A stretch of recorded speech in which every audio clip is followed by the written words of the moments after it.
Welcome everyone to the latest episode of Talking About. You will see we are back in the studio, which is basically my second home now, and I absolutely love it. And I am joined with a new guest for this month's podcast. Adrian, welcome to the studio. Thanks for having me. Can't believe I'm in the studio. It's so What exciting. a difference it makes, isn't it? Yeah, you're not just staring at your laptop screen. Yeah, exactly. And we're working together again. I know. It's been a long time. Yeah, it has. So this month we are going to be talking about International Women's Day, a day dedicated to all the amazing work that women do, reflecting on what we've done so far and what's still to come. 2025's theme was Accelerate in Action, which we will talk a little bit about. What does that mean, and what's the opportunities for ourselves and Sky looking to the year ahead? In today's episode, we'll explore how Sky is leading the way and uncover practical steps that we can take to make a real difference. We'll also discuss how to keep momentum going throughout the year. Excuse me. Joining us today to share their insights and experience on International Women's Day is Emma and Emma. And they'll help us deep dive into this really important conversation. Thank you both so much for joining us, the Emmas, Emma and Emma. How are you feeling today being in the studio? Yeah, really good. It's a pleasure to be here. Yeah, good. Bit nerve-wracking, but it's fine. It's exciting. So to start us off, can you tell us a little bit about yourselves and just, what you do? Shall I go first? Yeah. My name's Emma Watson. My day job, I'm in the TV props team, based in Osterley. And then why I'm here today is because I'm also part of the Women at Sky committee, but I'm specifically their social mobility champion. So where social mobility meets gender, that's kind of my sweet spot, really. And I'm Emma Howe. I'm currently on secondment in the CSG comms team, so I'm a strategic communications lead, and currently I'm working on the Moments That Matter sort of calendar. So one of my initiatives since I started is around International Women's Day. Since being at Sky, I've been heavily involved in Sky Employee Network, so here to give my opinion on that. I'm really nosy. Where are you seconded from? Product comms team, yeah. So always been comms? Yep, always been comms, 7 years at Sky, always comms, and it's actually 2 months in this secondment role, so amazing opportunity to talk about this with you guys today. Absolutely. I love the fact that you're on TV props. That sounds really interesting, really exciting. Sounds cool. It does, I mean, it's the kind of job title where outside the business people are like, what does propositions mean? It's very Sky jargon, but basically means I'm looking with my team at the sort of future strategy for Sky, Sky Glass, Sky Stream, specifically looking at the OS features, so things like playlist, obviously Q, people love their recordings. How can we make people love playlist as much as they love recordings on Q? Hard job, but that's what I'm kind of focused on. Really interesting. Yeah, perfect. Really interesting. International Women's Day was celebrated on the 8th of March, and Sky hosted various events to honour this special day. We also held our own celebration to recognise the incredible women among us. We received over 70 shout-outs. Wow. 70 nominations for people. They highlighted the amazing women across our team and, who lead, support and inspire us every day. Really, really exciting. Lots of good nominations. Absolutely. And I think the theme of 2025 was that accelerate action. And I think it'd be really interesting just to hear from both of you. What does that mean to you or mean to you in your roles in the Women at Sky Network? I can start. I think that for me, accelerate action is such a good and important theme this year. There's some kind of quite hard-hitting, in my opinion, facts I'm going to share. So Ipsos data shows us that in 2019, 29% of Britons thought that we'd gone far enough in terms of gender equality, and that percentage has almost doubled. I think it's 47% this year. So within, less than a decade, people are feeling that we've bridged that gap. However, the World Economic Forum, according to their data, we're 134 years off of achieving gender equality. So we are in fact not there, but there is a belief that we have already gone beyond that. And I think that is such an important thing to consider, especially in terms of allyship, especially for male allyship, I think is super important. So for me, Accelerate Action is really linked to that sense of how do we bring everyone along and really educate in terms of we're not there yet. We've got the evidence we're not there yet. How do we make sure everyone truly believes that? Because it's sadly, almost 1 in 2, according to this data, believe it to have gone too far. So we have taken us there already, but for me, that is really the crux of it this year. And I don't know if you guys have seen the new Netflix adolescence drama. Yes. Incredibly harrowing, highly recommend. But there's good conversations that are happening, I think, off the back of that with regards to how we talk about how boys talk about girls, how men talk about women, how we all talk about it together and make it a collective. You know, we all go on this journey together because can't do it alone. No, definitely not. And I think adolescence in its own probably could be a podcast between 100%. us Yeah, if everyone's watching it, which such a phenomenal watch, and I definitely agree around that kind of the language that people use and how it's so common, especially around whether that be social media or just the community or society that you're in. I think that was really interesting to hear that actually half of the population think we've gone too far, but we're 134 years behind. That is such a wild figure. Emma, what are your views similar? Yeah, actually, that's quite worrying because it's great. There's so many things that we do as a company and you see in the media and everything that everyone's doing to try and get more equality in the workplace and just in general. But actually, to be honest, as a new mum, that I actually like, that's really worrying for me. And I think that's why Accelerate Action is so important to me, even more so now, because having a young daughter, it's like, what can we be doing? What can I be doing to try and push like more of this activity forward? So to hear that, it's actually really nerve-wracking, but actually even more important to keep having these conversations, keep pushing more, and just everyone speaking up but still celebrating and acknowledging what we've done so far, and everything we continue to do. I just say, Adrian, there's a lot of women in the workplace that are doing great things, so definitely. it's still good to acknowledge those things, but also having that in mind, we've still got a long way to go. And in the event at International Women's Day, was there a specific event that stood out for you?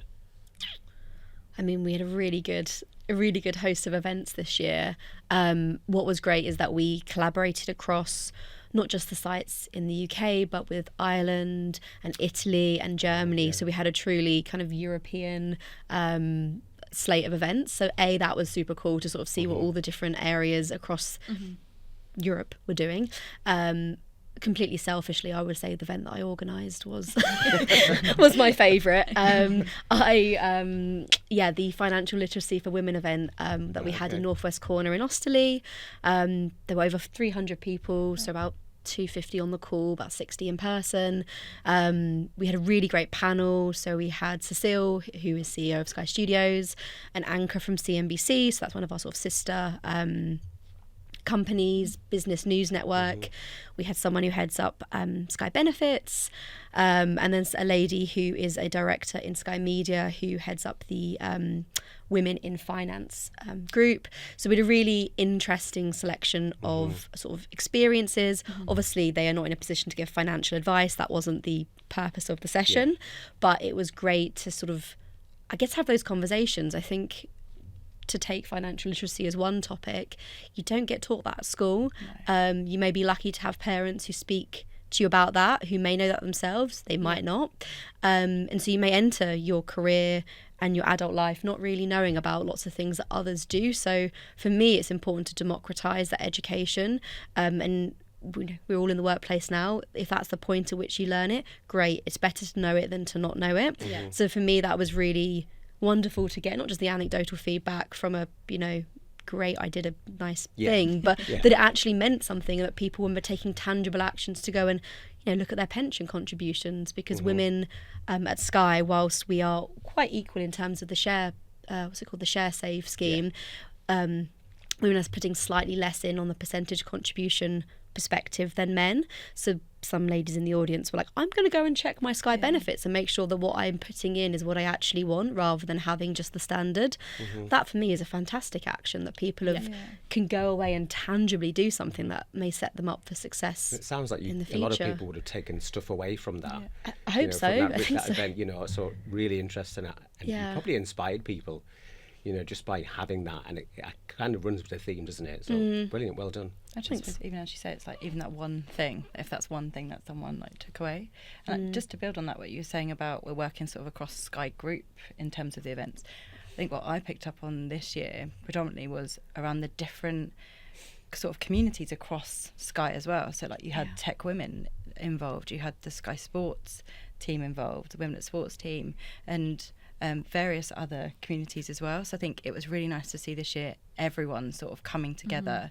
It's such a busy week as well, and like so much was going on, but it was good to see sort of everyone saying, right, we're supporting each other, we can all do this, and there's sort of a bit as well like there's something for everyone. Because I suppose like coming from like the product tech side before this, seeing that there was a lot of talks around generative AI, how like tech will help women, because especially it's probably seen that's a more male dominated sort of field. So again, it was good to see those conversations still happening. I was quite closely worked with Tech Women in my last role, and to see them quite prominent, and they even I think they had like 1 or 2 like sessions, and they had separate things going on. That was really eye-opening for me to see. I don't know, maybe it's coming back from maternity leave and just seeing how much more is going on. Yeah. Don't know if I've missed a lot, but like just seeing everyone coming together was a massive thing for me, and it's driving that change, it's driving that action, isn't it? I didn't realise there was a community called Tech Women. Yeah, there is. That's amazing, isn't it? Yeah. Just about to say the same. I think it's really easy, especially in a company so big, to feel so siloed, and that if your department's maybe doing something or there is a network, but actually unless you're in it and being a participant and being active in that, you probably are blind to how much is around you and what is there. And I think you kind of said something along the lines of there was something for everyone throughout that. And I think when you hear about a day coming up or a networking event, you maybe just zone into one thing and don't immerse yourself into everything that's going on, because that one thing might be from one of the sessions that you wouldn't normally kind of attend or go to. And I think what you both touched on was, we've done amazing things and it's been really successful. Where do you think the opportunities for Sky specifically are moving, the rest of 2025 going into 2026? Good question. Big question. Yeah. Big question. I mean, from sort of Women at Sky perspective, obviously International Women's Day is our sort of tentpole moment in the year, naturally, but there's a whole host of other events and activities that we run throughout the year.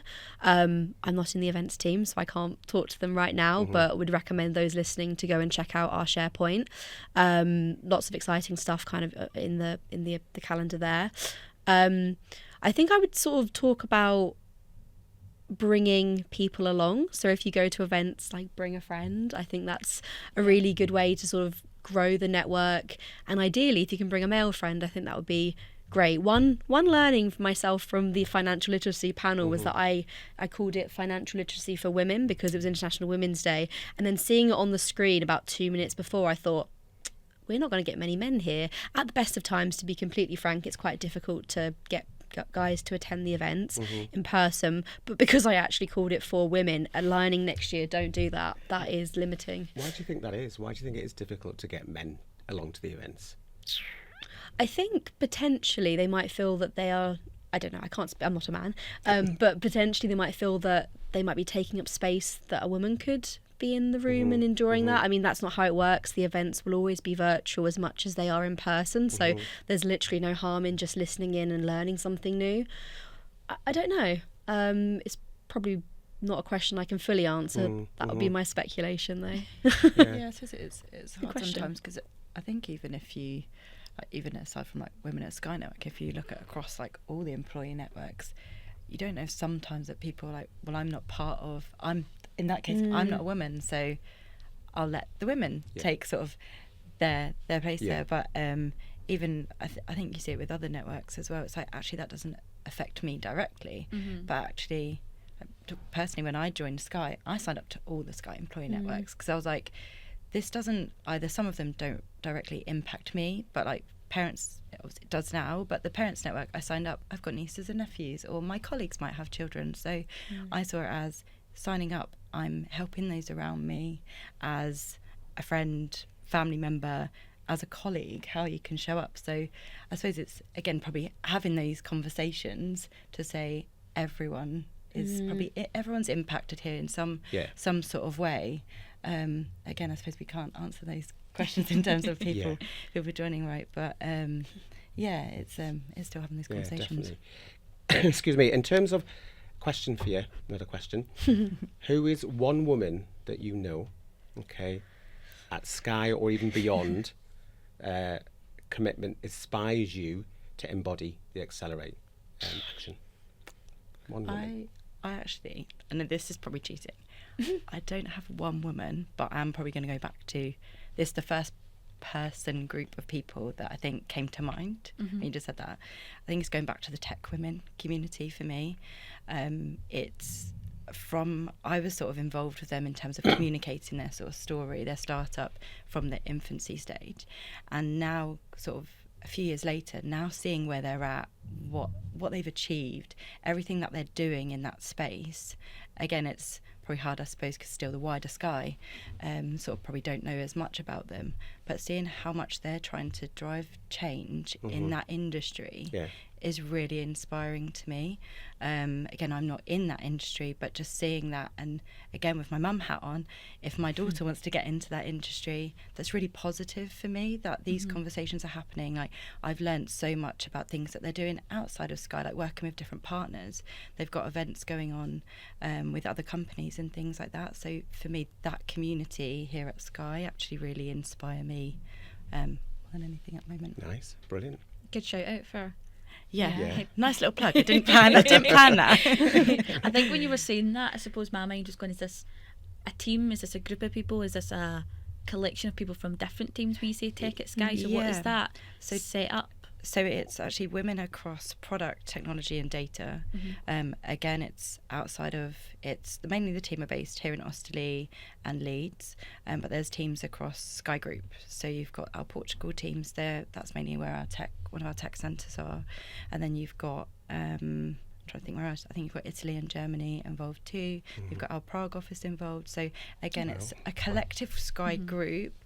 It's brilliant what they're doing, but again, probably a bit more work to share that with the wider business, but just to see how far they've come in such a short space of time is really inspiring, and trying to drive forward again for the next generation. I think it's incredible, isn't it? You tend to forget about the likes of Germany and Prague and all that kind of stuff, so it's really good to see that they're getting involved as well. Yeah, definitely. Brilliant. Yeah. What about you, Emma? Gosh, Who's your one woman? this is hard. I feel like this is probably not, probably my mum. If I'm completely honest, probably not a work answer. Probably my mum, because she's the kind of person who stands true to what she thinks, and she will always sort of try and say the right thing. She might not articulate it in the best way, but that kind of sense of, I suppose, seeking to do the right thing and bring about change, I've probably inherited that from her, I would say. Yeah. And I like to think that's probably what has encouraged me to sort of get involved in Women at Sky, really beat the drum for social mobility, or try to beat the drum for social mobility at Sky. Probably comes from her. So yeah, a non-Sky answer. I apologise, but I want to hear probably my mum. Yeah. Probably her. Yeah.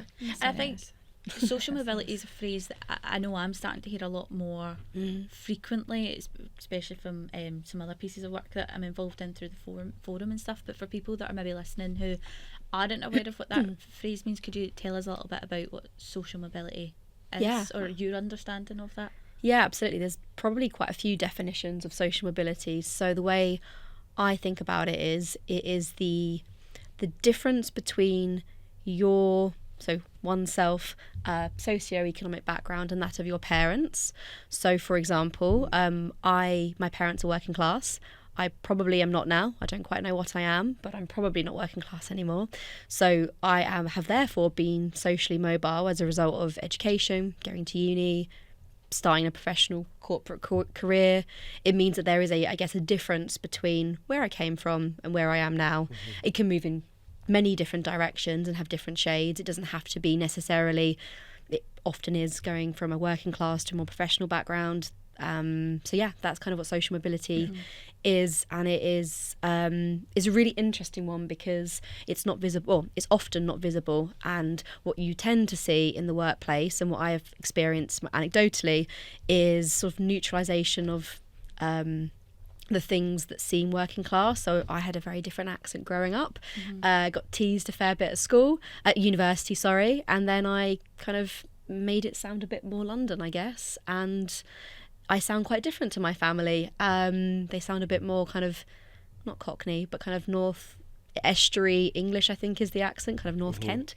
And that's a shame, right? There's a part of me that I don't show anymore, and I can kind of mimic it, but then I feel like I'm mimicking an accent as opposed to it being my own anymore.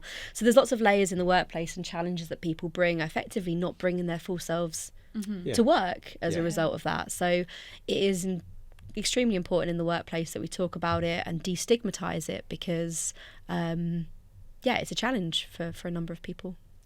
Yeah, I found that really insightful, and I think when you said there that you've moulded your accent to change your way, I definitely relate from that, coming from, you know, a very thick Glaswegian accent, which it might be down here, but actually at home it's definitely a lot softer than it once was, and I definitely felt that happened as I got more you know, as I progressed through my career and stuff. But I think it's really interesting to hear when you say you feel like you've moved away from who you once were in that process.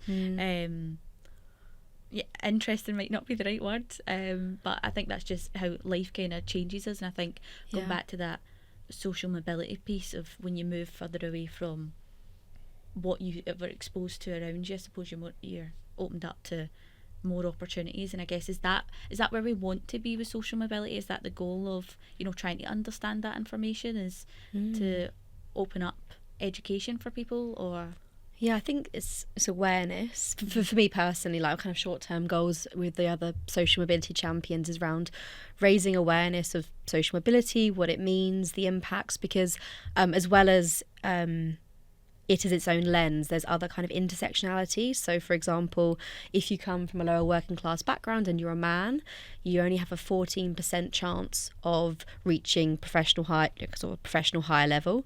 14%. That's pretty dire. Right, for women, it's 8%. So it's almost doubly worse for women. So that's kind of where the intersection of what I do for women at Sky and social mobility comes together, because it is almost doubly worse when you overlay race. You know, there's all other kind of intersectionalities that are important to talk about and work on.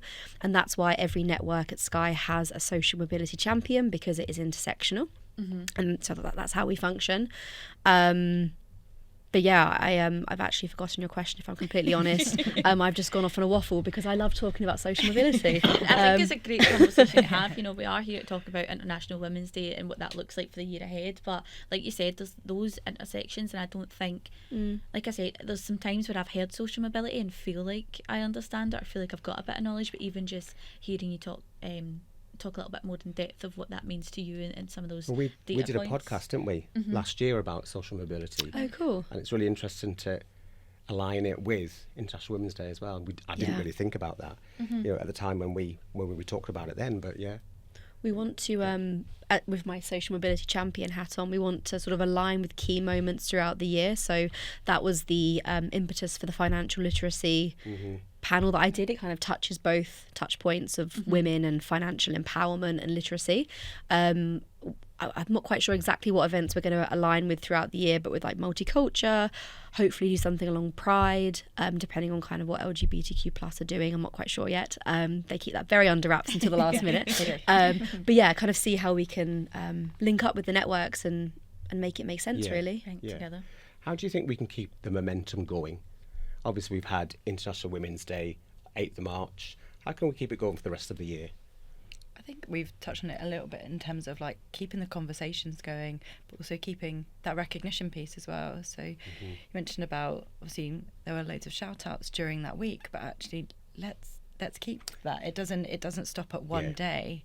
So actually, and Women at Sky Network do like brilliant events throughout the year, not just for International Women's Day. So as you touched on, Emma, it's like let's attend those, or even you've got a great SharePoint site, just plugging that too for you, but like let's catch up on those things, because admittedly everyone says that we're time poor, we don't have much time. There's a lot of things, a lot of resources that Sky offer, but actually let's try and make that time for it, or even if it's that commute, like your commute time or lunchtime, just going for a walk, and actually let's listen to some of these brilliant things we've done as a company, as employee networks, and just actually even outside of those days and those events that happen, you could have, for example, one of us attended an event, maybe in a team meeting, let's have that conversation again. Or some of the things you've touched on, Emma, around like the finance conversations, they can still continue to happen. So even if it's a soundbite that you've heard, or even the benefit check in pensions,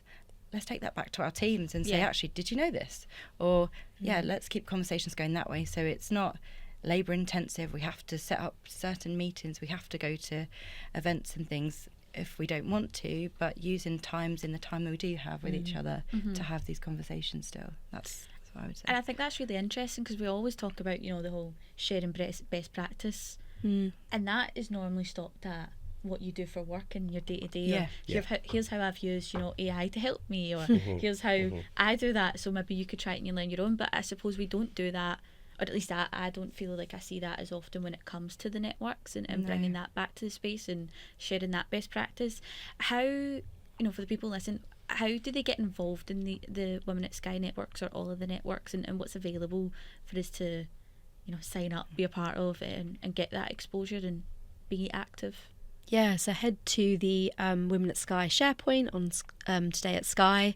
We have a really fantastic monthly newsletter. It's always absolutely full of fantastic things that are happening. Yeah, you're like, Although you do recaps as well in there, which is quite good if you missed the last one. Sorry. Yeah, no. So like at the end of March, we're going to be including links to the panels. So if you were on annual leave or you just happened to miss it, you can listen to the International Women's Day panel events. They're also going to be on SharePoint separately. So yeah, my advice would be to go to Today at Sky, go to the Women at Sky SharePoint, sign up for the mailing list, and that's where you'll see all of the events upcoming, having just happened, all of that good stuff. We also, just to put a little PSA up there, we know vacancies within the team. There's if you want to get involved, like we love people wanting to reach out, so reach out to us if you would like to be involved, because I think getting involved in whatever way suits people is absolutely what we are looking for. I think it's kind of opened my eyes a bit, you know, and as a man, you know, I think it's something I'll definitely be signing up for, just to see what's going on and, you know, be a part of it. And like, to your point earlier, just to sit in the background, you know, and just to find out what kind of things do go on. So I'll definitely be having a look at that. I think it was you, Emma. Well, I can say it was you, Emma. I don't remember what one. No, I'm kidding. I think it was you, Emma, that had said it might not affect you right now in that moment, or with, you know, I am female, so Women at Sky is naturally more aligned to myself, but actually there's other networks out there that might not affect me right now, but, you know, might be if I have kids and their friends or family members or colleagues, that is just in the back of your mind, or you have a bit of an awareness of. And I think that's to your point, you know, sitting in the background, just being aware of what's going on around you. I think as well, it's like, because so with all the networks, the majority of them have SharePoint sites. They've got the Viva Engage channels as well. I think it's one of those where even if it's you might be sitting in the background, but actually you hear like a colleague might bring something up, or actually something's going on. I don't know.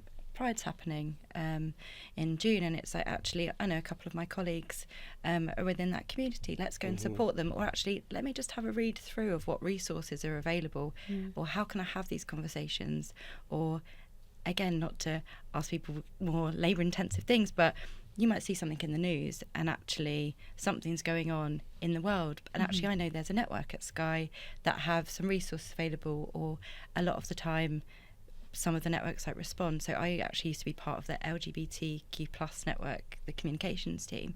So I remember there was a story in the media, we'd be like, okay, well, how can we show our colleagues that we're supporting them, or how are we acting as a business? We still obviously aligned to say corporate and make sure we were not saying the right thing, but sort of we were aligning with like policy and things like that, but also wanted to show our people that we were supported by things that are happening outside of the company. So I think for me it's just these resources are available, but it's also how can you support your colleagues too, or just knowing where to go, I suppose, and when you need them, they are there, because there's a lot out there. I think what's important to remember as well, it just doesn't end here, does it? No. You know, the journey towards that equality, you know, continues, doesn't it? So I think it's really important. Definitely. Absolutely. Now, before we finish, because I've spoke quite a lot there about International Women's Day, social mobility, how to sign up, the fact there's vacancies. So if anyone's listening wants to play more of an active role, or sit in the background and be exposed to the newsletters, there's lots of opportunity out there for people, and that's not just for the Women at Sky network, that's for all the networks that we've got. But we did finish our last podcast with a random question. So we did give you a heads up there's a random question. Emma, I see your face there like, oh no, what's it going to be? So it was given to us by Vicky Pollard, the Director of Customer and Colleague Enablement, or as I like to call her, the boss and the gaffer. She has asked, if you could go back to any era, which one would it be and why? And what would you be doing? I mean, arguably any time before now is terrible for women. But I will answer the question, and we're going to pretend that we have the gender rights that we have today, or potentially 34 years in the future when they are equal. So we're just going to pretend that's there's nothing to say. It could be the it does future. say back in the It does era, say back, actually. doesn't Yes, it? yes. Double checked. I was going to say, you could say the future. I love that. But no, I can't say that. specifically if you could go back to any era. I mean, a bit rogue, but I was obsessed with the Egyptians as a kid. I feel like it'd Wow. be pretty cool to see what they were up to. How did they build those pyramids, you know? What would you be doing though? I don't know. Building the pyramids. Construction. We'll leave it in terms of Yeah. how did they build the pyramids. That is the next episode. I'll report back. So you'd be in the Egyptian era. What about yourself, Emma? The first thing that came to mind to me, and it's completely different, I'd probably go back to like, well, I don't know, like the 60s. Just because of like music, the style. I don't know, I'd love to be involved on like a TV sort of aspect, like TV show or something, or in like the fashion. I'm not sure, but it's just the fashion, the music seems pretty cool. You need to watch the actually. Twiggy documentary. Oh, really? Yeah, that's really good. Okay. Is it on Sky? No. It's on the cinema. Oh, is it? Oh, okay. Yeah. Okay. So I was lucky to go to the Actually- preview of the. So cool. Yeah. Yeah. I think it was actually part of the International Women's Day content collection. I'm just thinking, I did write some comms for that actually. Yeah, I do remember. No, Answer the main question. Oh, perfect. I have a follow-up question to the eras that you just mentioned. If you could bring anything from that era to now, what would you bring? I've put myself into a bit of a hole, haven't I? I mean, The knowledge of how they built the pyramids. yeah, that and a really cool build them amulet or quicker. something. I don't know. yes. See, I was like, now I've gone for the wrong era because I was like, the first thing that I thought of, again, it's completely wrong, but I was like, the brick phone, like one of the first phones. Bring that back. Let's strip everyone the back big from antenna. Yeah. Yeah. That's what I thought of, like the big brick phone. Again, wrong era, but like bring that back. Let's take away social media for a little bit. Let's everyone have a bit of a detox. Yeah. Even though I'm addicted to Instagram, but let's like bring that back and let's just have a bit of conversation. I don't know. I was going to say That's the first thing normality, that but social Yeah. media is the new normality. Yeah. But yeah. Yeah. I think when I read that question, a few different answers came out about different historic periods in Yeah. time, and I was like early 2000s, and I know that's quite young of yeah. me, but before social media, but there wasn't as much drama happening in the yeah. world, like that little pocket where people were still outside playing, Yeah. but could still Google I don't things think to there get the was answer. There wasn't any kind of, you No. know, everyone was safe and, you know, you'd left your front door open, that kind of stuff. Yeah. Before you leave the studio, okay, we're going to ask you for a random question. Okay, so we can present that to our next guest. Oh. So no before you leave- pressure. Yeah, no pressure. Right now. Now that you're done, we'll get your question. So thank you both so much for being with us. Yeah, thank you. It's been really insightful. I've genuinely really enjoyed talking to you both, so thank you so much, and thanks to everyone who has joined in and watched this episode. We'd love to hear your thoughts in the comments. Let us know if you are signing up to the networks or if anyone's applying for those vacancies, which is pretty exciting. But yeah, thank you so much, and we look forward to joining you from our next episode, which will be chatting about Sky Original Cinema. So we're really looking forward to that one. Thanks again for watching. That's us here in the studio. Yeah, thanks for watching, everyone, and we'll see you soon.